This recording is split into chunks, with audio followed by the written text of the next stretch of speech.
Doctor Narayana group of institutions and iCreate degree college 100% placement మీ భవిష్యత్తుకి మాది భరోసా. అనకాపల్లి జిల్లా సబ్బవరం మండలం బాట జంగాలపాలెం శివారు బంజిరి జంక్షన్కి సంబంధించిన ఫ్లైఓవర్ కింద సర్వీస్ రోడ్డు దగ్గర నిన్న ఉదయం లైన్మ్యాన్కి ఒక దారుణమైన దృశ్యం కనిపించింది. ఒక యువతికి సంబంధించినటువంటి మృతదేహం పూర్తిగా కాలిపోయినటువంటి దృశ్యాలు చూసి ఆయన వణికిపోయి వెంటనే స్థానికంగా ఉన్నటువంటి సర్పంచ్కి ఇన్ఫర్మేషన్ ఇస్తే సబ్బవరం పోలీసులు అక్కడికి చేరుకున్నారు. సో చేరుకుని అక్కడ సిఐ గారు అలాగే క్లోజ్ టీమ్ డాగ్ స్క్వాడ్ అక్కడ పరిసర ప్రాంతాలు కూడా పరిశీలించడం జరిగింది. కానీ ఎటువంటి క్లూస్ కూడా దొరకలేని పరిస్థితి. అయితే హైవేలో అది ఫ్లైఓవర్కి కనెక్ట్ అయి ఉన్నటువంటి ప్రాంతం కాబట్టి, అంటే అక్కడ ఒక పౌల్ట్రీ ఉంది, దానికి వెళ్ళే రోడ్డు మార్గంలో మట్టి రోడ్లో జస్ట్ సర్వీస్ రోడ్డుకి ఒక 150 మీటర్ల డిస్టెన్స్లోనే ఒక మహిళను దారుణంగా కాళ్ళు చేతులు కట్టేసి పెట్రోల్ పోసి తగలబెట్టేసినటువంటి దుర్మార్గపు ఘటన అది. సో ఈ కేసుకు సంబంధించి ఇప్పటికీ 1 డే అవుతోంది. కానీ మృతి చెందినటువంటి అంత దారుణంగా హత్యకు గురైనటువంటి మహిళ ఎవరు అనేది మాత్రం ఇప్పటికీ కూడా తెలియలేనటువంటి పరిస్థితి. ఈ కోణంలోనే సబ్బవరం పోలీసులు అయితే ఒక రిక్వెస్ట్ పంపిస్తున్నారు అందరికీ. ఈ మృతి చెందినటువంటి మహిళకు సంబంధించి కొన్ని వివరాలు కూడా చెప్పడం జరిగింది. ఆమె చామనచాయి రంగులో ఉంది, హైట్ వచ్చేసి 5.3. అలాగే ఆమె ధరించినటువంటి దుస్తులు అంటే పూర్తిగా కాలిపోయి ఉన్నాయి. చిన్న ఆధారాలను బేస్ చేసుకొని ఇవి మీకు ఎవరైనా కనెక్ట్ అయి ఉంటే కనుక ఇమీడియట్గా మమ్మల్ని అప్రోచ్ అవ్వండి అంటూ మీడియా ముఖంగా కూడా ఈ డీటెయిల్స్ అనేవి వాళ్ళు షేర్ చేయడం జరుగుతోంది. సో ఈ మృతి చెందినటువంటి మహిళ హైట్ అయితే 5.3 ఉంటుంది. సో ఈమె పింకు, గ్రీను, బ్లాక్ ఈ కాంబినేషన్లో ఉన్నటువంటి డిజైన్తో ఉన్నటువంటి నైటీ ధరించినట్టుగా అక్కడ చిన్న నైటీకి సంబంధించిన చిన్న పీసెస్ మాత్రమే కనిపించాయి. ఎందుకంటే నిన్న మేము కూడా అక్కడికి వెళ్ళాం. గుర్తు పట్టడానికి వీలు లేనంత దారుణంగా ఆమె మృతదేహం కనిపించిన తీరు ప్రతి ఒక్కరిని అదిరిపోయేలా చేసింది. గుండెలైతే అదిరిపోతున్నాయి. ఎందుకంటే ఇంత దారుణంగా హత్యలకు తెగబడుతున్నారేంటా అనేది భయమేస్తోంది.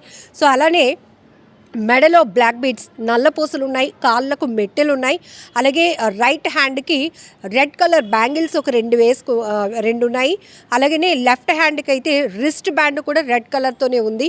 సో ఇవి ప్రైమరీగా దొరికినటువంటి వస్తువులు. సో వీటి ఆధారంగా వీటితో అంటే ఫ్యామిలీ మెంబర్స్కి అయితే తెలుస్తుంది కదా, ఎందుకంటే ఇంట్లో నుంచి ఒక వ్యక్తి కనబడలేనప్పుడు రెగ్యులర్గా వాళ్ళు వేసుకున్నటువంటి డ్రెస్సింగ్ కానీ లేకపోతే మెడలో ఏముంటాయి ఈ ఆధారంగా ఎవరైనా కూడా ఇలాంటి మహిళ అదృశ్యమైనట్టు కానీ లేకపోతే కనిపించకుండా పోయి చాలా రోజులైనా కనిపించకుండా ఆల్రెడీ ఇప్పటికే మిస్సింగ్ కంప్లైంట్ ఇచ్చి ఉన్నా కూడా ఇమీడియట్గా ఈ ఆధారాలు బేస్ చేసుకొని సబ్బవరం పోలీసుల్ని అప్రోచ్ అవ్వాలి అంటూ కూడా పోలీసులు రిక్వెస్ట్ చేస్తున్నారు.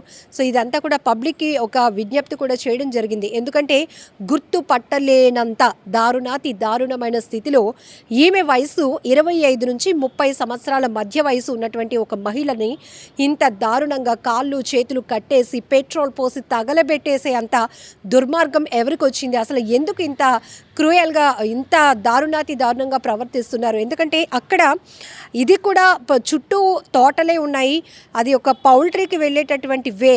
కానీ సర్వీస్ రోడ్డుకి 150 మీటర్ల దూరంలోనే ఈ ఘటన జరిగింది. లైన్ మ్యాన్ అక్కడ ఉన్నటువంటి ఎలక్ట్రికల్ వర్క్స్ చేస్తూ ఉంటే కాలిన వాసన ఒకవైపు వస్తుంటే ఆయన ఇమ్మీడియట్గా ఇలా సైడ్కి చూసేటప్పటికి పూర్తిగా కాలిపోయినటువంటి పరిస్థితిలో ఉన్నటువంటి ఒక లేడీదని అయితే అతను గుర్తించగలిగారు. ఎందుకంటే బాడీ పైన నైటీకి సంబంధించినటువంటి చిన్న పీసెస్ అవి ఉండటం, హెయిర్ కూడా కాలిపోయి కొన్ని ముక్కలు కూడా అక్కడే పడిపోయి ఉన్నాయి.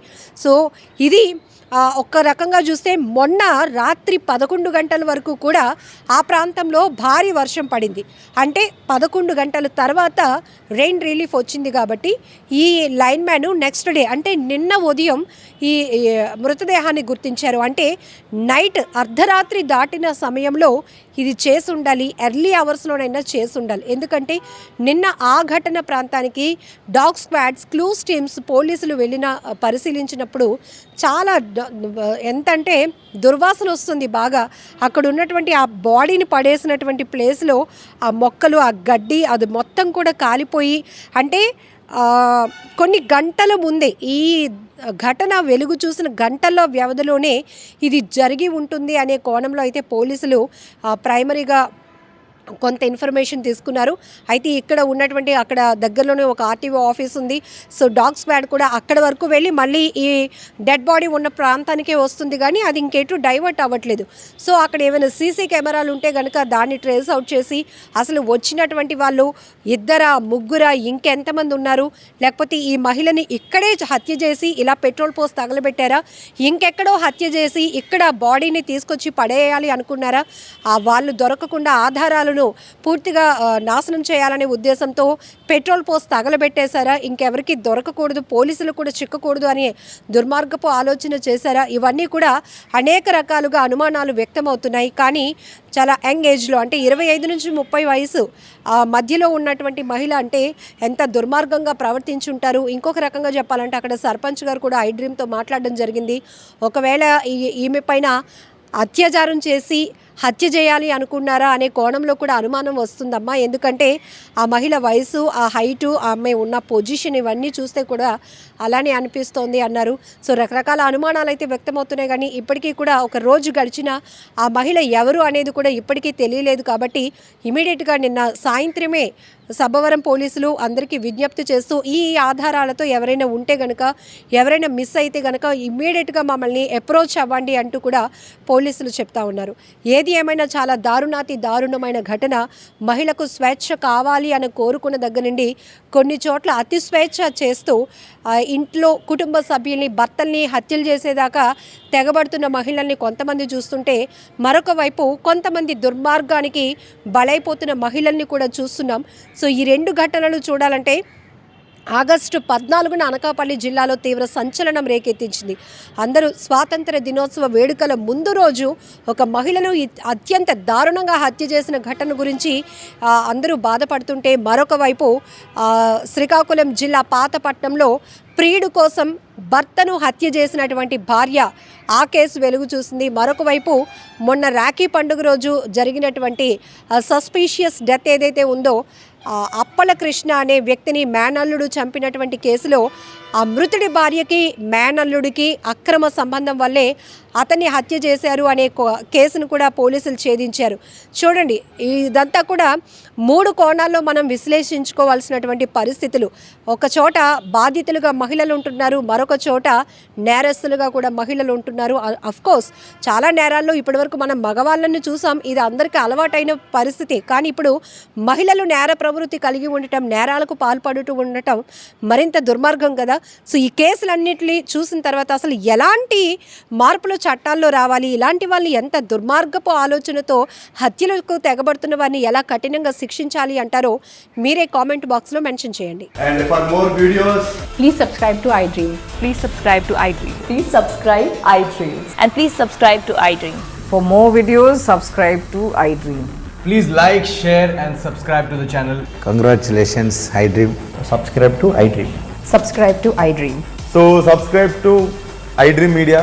iDream की iDream team अंदर की huge congratulations. Please subscribe iDream Media. Please subscribe to iDream. Subscribe iDream. Please subscribe to iDream. iDream అంటే నా కళల ఛానల్ సబ్స్క్రైబ్ చేసుకున్న నోరు తిరుగుతలేదు, మీరైతే గంట గుర్తు కొట్టండి. For more such videos, please subscribe to iDream. Subscribe to iDream. Please subscribe to iDream. Please subscribe iDream Media. Please do subscribe to iDream. Please subscribe to iDream Media. For best entertainment and information, please subscribe iDream. And don't forget to subscribe to iDream.